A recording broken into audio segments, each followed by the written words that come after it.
Bonjour, nous sommes toujours en direct des Victoires du Capital Humain, l'événement RH du groupe FICAD, et je suis avec Virginie Laurent. Bonjour Virginie.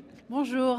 Virginie, vous êtes Head of Coaching Science France et Espagne pour Spix, et vous avez animé ce matin un atelier intitulé Gérer votre énergie et pas seulement votre temps. Alors, est-ce que vous pouvez nous en dire plus? Oui, alors j'entends souvent parler de gestion du temps dans le monde des soft skills, Ouais. des compétences comportementales, mais en fait, est-ce que ça suffit? Parce qu'on connaît tous ces méthodologies de gestion du temps et pourtant on arrive en fin d'année tous épuisés. Donc le postulat, c'est de dire que l'énergie, c'est vraiment la ressource à gérer intelligemment et donc de voir surtout où on la surconsomme. Quels sont nos 4 patrons de comportement de surconsommation d'énergie et comment on peut apprendre à la gérer plus intelligemment. C'est comme si on avait un stock limité d'énergie et qu'il fallait en prendre soin. Alors c'est ça, en fait, on n'en a pas un stock illimité, on le croit, mais Oui, on a un pardon. stock limité, tout à fait. Ouais.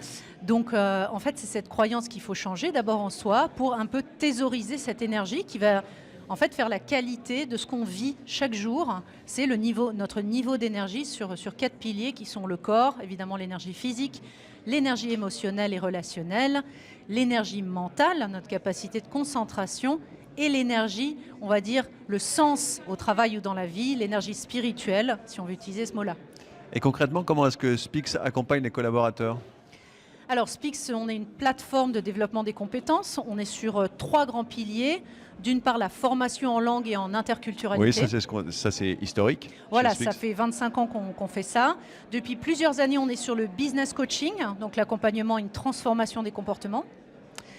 Et puis le dernier pilier, c'est le mentorat. Donc le mentorat, là, c'est pour voilà, le transfert de connaissances internes chez nos clients.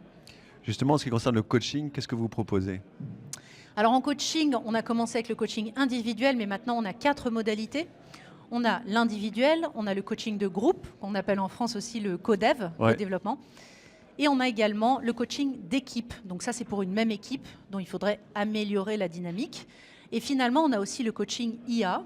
Donc on a un agent conversationnel, mais pas n'importe lequel. Un agent qui est entraîné en fait à donner une bonne conversation de coaching avec un objectif au début, une action à la fin. Bref, tout ce que ferait un coach humain sans l'intelligence émotionnelle, évidemment, vu que ce n'est pas un humain. Alors vous qui êtes très bien placé, pour vous, quelles sont les 3 compétences clés pour le manager de demain?